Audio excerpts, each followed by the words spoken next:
And now, a representative of the Government of India, Shruthi Subramaniam.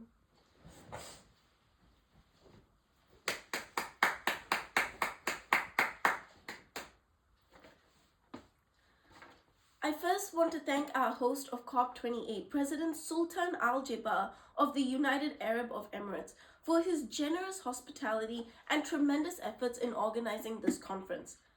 It is my honor to speak on the behalf of the Indian government at COP28 and to be a part of the UN's annual Climate Change Summit. I want to quote UN Chief Antonio Guterres, "Climate change is out of control." Many are hoping for a paradigm shift at the summit. Experts also warn about the urgency of mitigating and adapting to our warming climate. Climate change requires our immediate attention, and there should be no further delay. We know that the COP28 meeting is being held because scientists have called for immediate action as the world faces extreme weather events that have led to erratic heat waves and monsoons.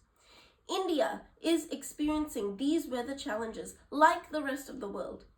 India, like other nations, is facing some pressing environmental issues from air pollution to waste management, and is the 7th country in the world that has been the most affected by extreme weather events such as floodings, landslides, forest fires, heat waves, droughts, and temperatures soaring to 45 degrees Celsius in most parts of India in the summer.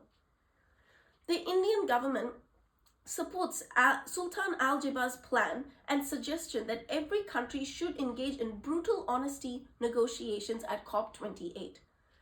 We appreciate Sultan Al Jaber's statement that he is approaching COP28 with a strong sense of responsibility and the highest possible level of ambition, and India follows his example. His Highness has emphasized that the plan should include to phase down on fossil fuels, and India stands by this plan as it is essential. Over 80 countries in the world have pledged to phase out of fossil fuels at this COP28 summit, and with time, India will be among them. India has a long trusted partnership with the UAE, and our Prime Minister Narendra Modi has reaffirmed his commitment that India will aim to achieve net zero emissions by 2070. Today, at COP28, we continue to stand by our commitment to net zero emissions by 2070. I would also like to reinforce our Environmental Minister, Mr. Yadav's statement that India will be a part of the solution to the climate crisis, and its policies will be based on equity and justice. Net zero, or carbon neutrality, means that the total amount of carbon dioxide released into the atmosphere is counterbalanced by an activity to remove the excess amount of carbon dioxide released. Carbon negative is a giant step in the fight of climate change, and India aims to remove more carbon dioxide than it emits into the atmosphere. It is essential to understand that we cannot suddenly achieve net zero emissions. India is under extreme pressure to commit to a deadline to phase out the use of coal and other fossil fuels. It is a process that requires time. As Sultan Al Jaber says, we cannot unplug the world from the current energy system and build a new energy system. The transition requires time, and India proposes to achieve its goal of phasing out fossil fuels by 2070. The Indian government also offers that developed nations become carbon negative rather than carbon neutral by 2050. This would give emerging market economies more time to use fossil fuel for development needs. Senior Indian government officials believe that rich nations should switch to a net negative emissions before 2050 in order to help the world reach its goal of net zero by that year, and to allow poor countries to continue using natural resources that are now available for growth.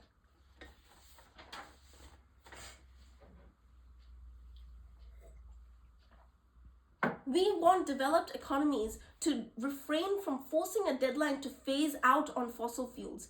Instead, we want their focus to shift to reducing overall carbon emissions through abatement and mitigation technologies. We want to cut down the ratio of greenhouse emissions to gross domestic product by 45%. and we are committed to operating half of our installed power capacity with non-fossil fuel sources by 2030. At the summit in New Delhi, G20 countries acknowledged the necessity to phase down coal power but stopped short of setting a timeline on emission reduction goals. Many coal-dependent economies, like India, have always resisted talks in the past about exiting the black fuel market and instead challenged the developed economies to stop their use of gas. However, for the first time in G20 summit, 20 countries responsible for more than 80% of global emissions have agreed to phase down on coal. I want to declare on behalf of the Indian government that it is not feasible for India to adhere to a timeline to end the use of coal. Data reveals that 73% of electricity consumed in India is from thermal stations, though we have increased our non-fossil fuels to 44% of its total installed power generation capacity. We are proud to announce that India is on the road to a clean energy transition that will benefit the entire world. To achieve net zero emissions by 2070, India first aims to meet 50% of its energy requirement through renewable energy resources by 2030. We are trying to develop a new model of economic development that can avoid excessive carbon emission, which can be a blueprint for other developing economies. We are needing to discuss the idea of creating an official carbon market. It is important to understand the working of a voluntary carbon market so that the rules can be designed for using carbon credits for combating climate change. India is the world's largest democratic country with a vibrant economy that seeks to set out an example to the global community in its fight against the changing climate and environmental crisis. We are proud to be the only G20 nation on track to meet this climate goal.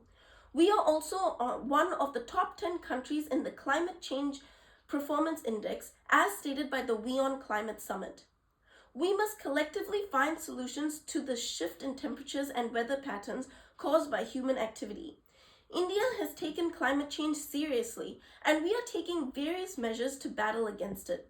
India has embarked on its journey towards this goal through a clean energy transition to renewable energy, e-mobility, ethanol-blended fuels, and green hydrogen as alternate energy sources.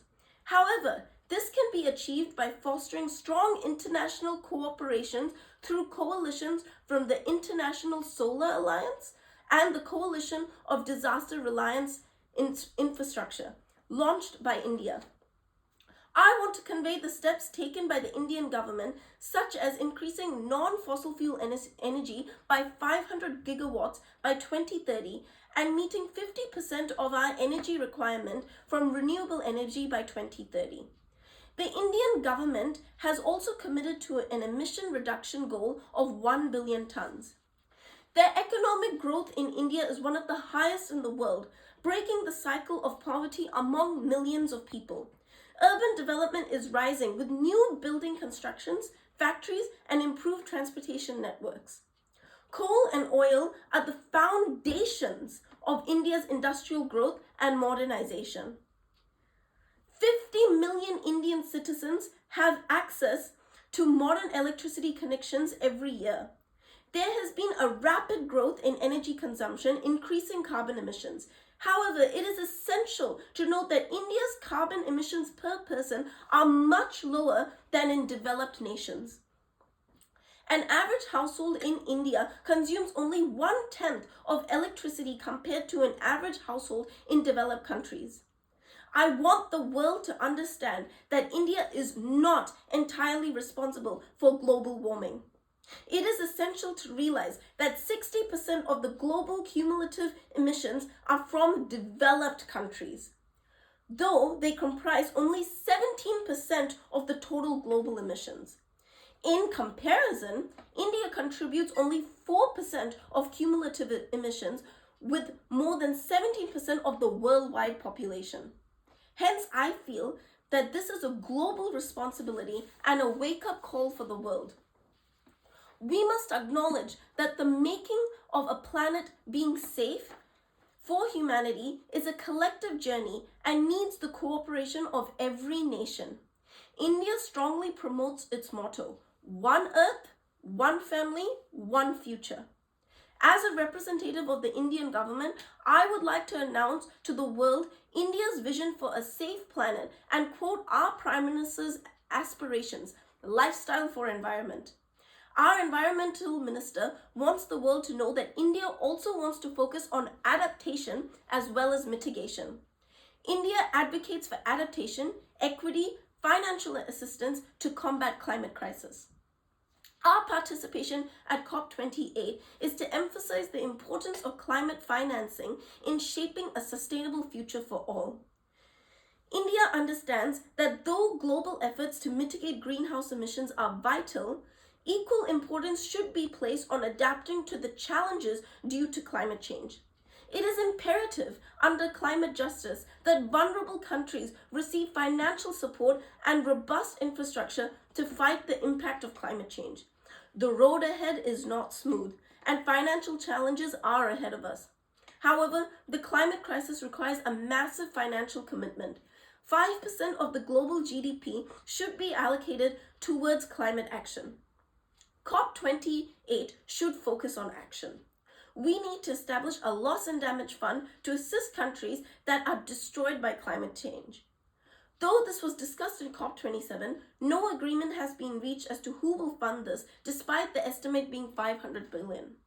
But Excellencies, the highlight of this COP28 is a global stocktake, and India is a voluntary signatory of the climate treaty to show the world our unwavering commitment and dedication to a sustainable future. We hope the global passion for fighting climate change will unite all of us together and we can make the world a better place. Thank you.